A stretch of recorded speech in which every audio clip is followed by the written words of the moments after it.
This is how I got a robot to write out the entire movie Shrek.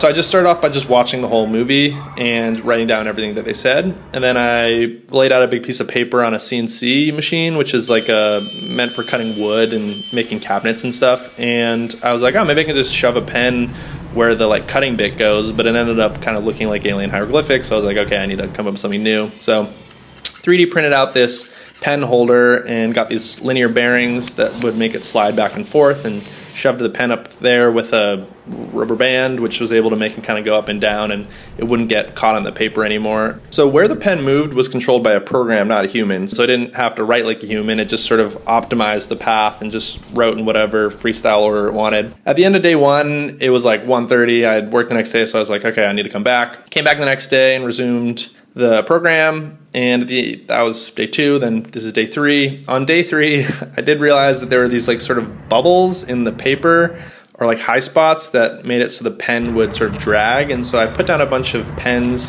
to sort of weight the paper. Along with the high spots, there was also some low spots.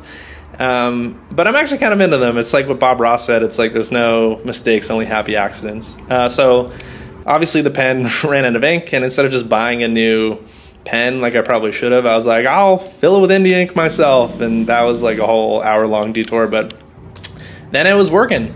And so I started on building the frame. This is a joiner planer combo, and it basically just makes wood nice and square and flat and pretty.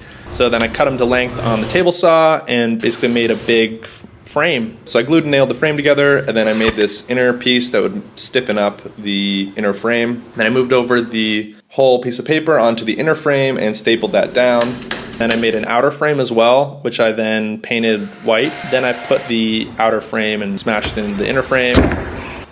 This is one of those like little gallery plaque things that says the artist's name and the name of the thing and all that stuff. And I was like, oh, okay.